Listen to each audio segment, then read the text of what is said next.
kalau orang yang sudah makan beras itu kemudian lantas kebudayaannya itu meningkat. Itu tidak.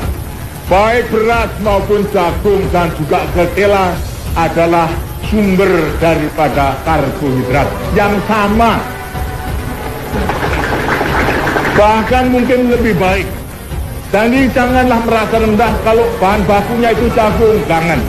Saya mau tanya, zaman Pak Harto dan zaman Pak Jokowi enak mana Pak? Oh enak Pak Harto mah. Pokoknya selama Pak Harto udah lengser tuh kita nggak pernah milih presiden, mendingan tidur, kagak jelas presiden sekarang. Oh gitu? Iya, udah males. Pada korupsi semua. Kangen zaman Pak Harto. Portal Islam.id. Ya, kangen zaman Pak Harto. Di mana zaman tak boleh ada sekolah swasta kaya, seragam SD sampai SMA diciptakan di zaman Pak Harto. Tujuannya agar satu, si kaya dan si miskin bisa satu kelas dalam tujuan pendidikan. Kangen Eyang Harto. Zaman di mana masa-masa swasembada pangan bahkan bisa ekspor. Kita bisa hidup tenang, gak mikirin habis beras. Negara agraris bukan hanya slogan, semua dikelola dan dijamin oleh pemerintah. Zaman Pak Harto, Pak Tani dikasih tamu mimbar dialog rutin dalam kelom pencapir, bukan dibohongi kasih subsidi pupuk dan traktor lalu ditarik lagi. Zaman Pak Harto, kalau ke sawah ya panen raya bersama semua menteri, menunjukkan pada dunia bahwa Indonesia adalah negara besar. Maka setiap kali acara kenegaraan mencari posisi Soeharto paling gampang, paling depan dan tengah. Era sekarang mah beda. Ke sawah pas deket pemilu aja sampai masuk-masuk lumpur. Giliran udah jadi, boro-boro mikirin petani. Petani panen malah dihajar, dibuka keran impor. Zaman Pak Harto masuk UI, masuk UGM murah banget. Zaman sekarang, pendidikan nauzubillah mahal banget.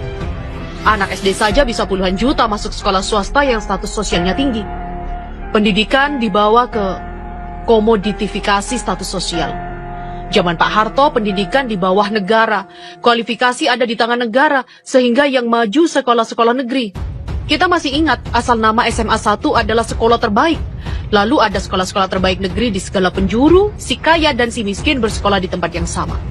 Zaman Pak Harto, anak tukang becak kuliah sudah biasa. Zaman sekarang, anak tukang becak bisa lulus dokter dianggap mukjizat dirayakan besar-besaran.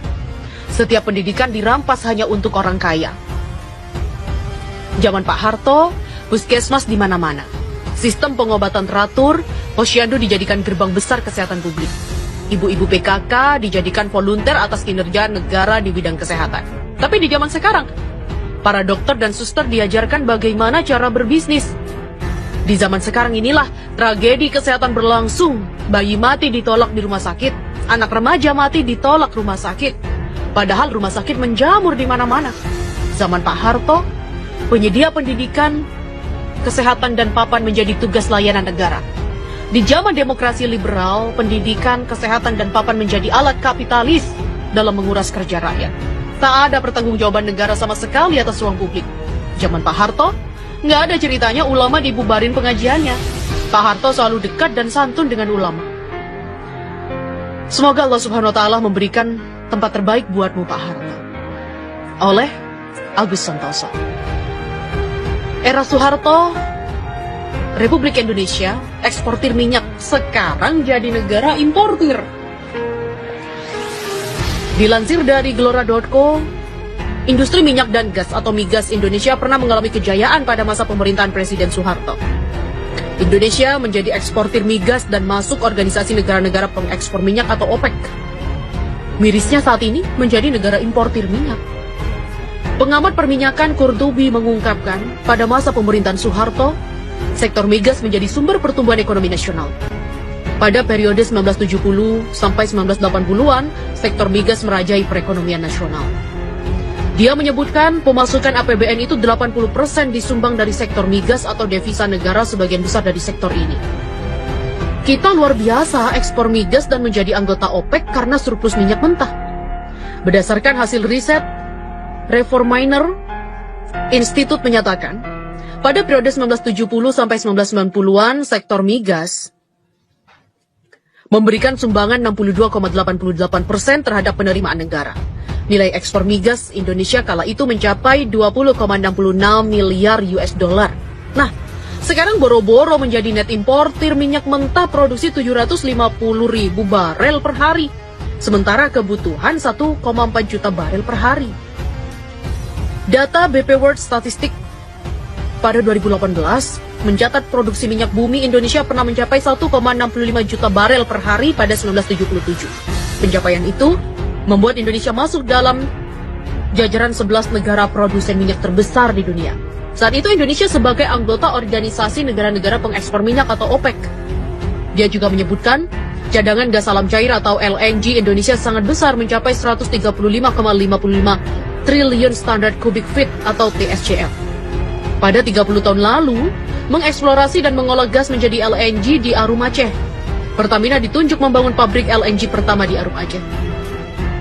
Pada waktu itu belum ada industri berbasis gas di Indonesia, sehingga LNG diekspor ke luar negeri dengan harga yang sangat tinggi.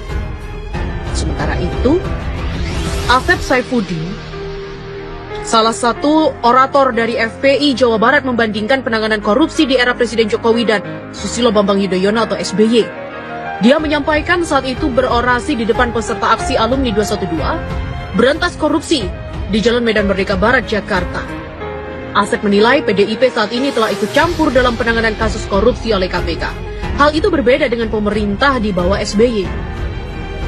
SBY tidak turut campur ketika KPK menyeret Anas atau Urbaningrum ke penjara. Ini PDIP lebih parah, kata Asep dalam orasinya di hadapan peserta. Lebih lanjut, Asep juga menuding PDIP sebagai partai paling korup saat ini. Dia mengklaim pernyataan itu berdasarkan bukti valid yang ia peroleh dari KPK. Asep berkali-kali dalam orasinya memancing dan menyudutkan peserta aksi hingga menyatakan PDIP dan Jokowi di balik korupsi yang terjadi saat ini.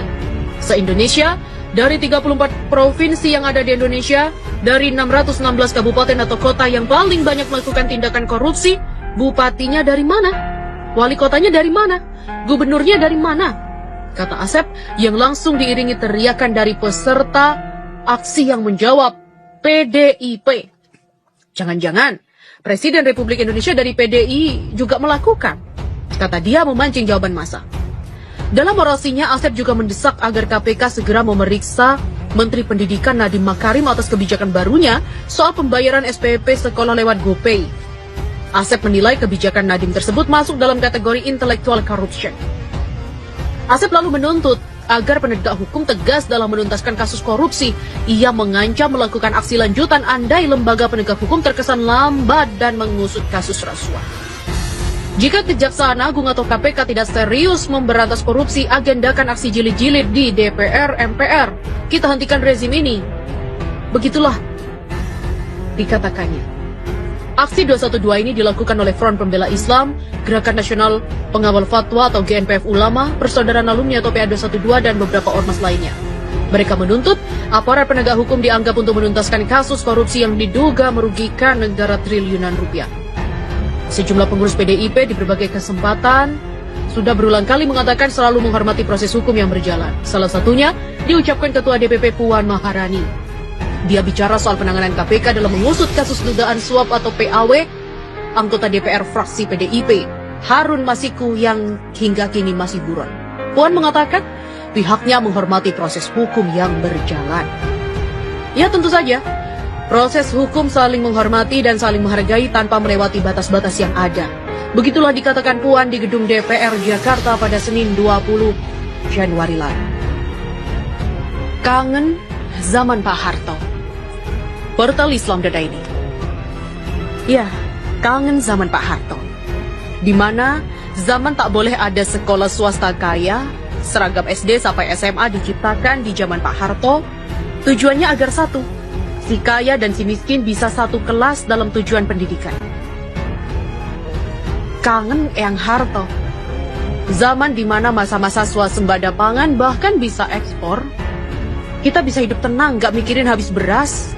Negara agraris bukan hanya slogan, semua dikelola dan dijamin oleh pemerintah.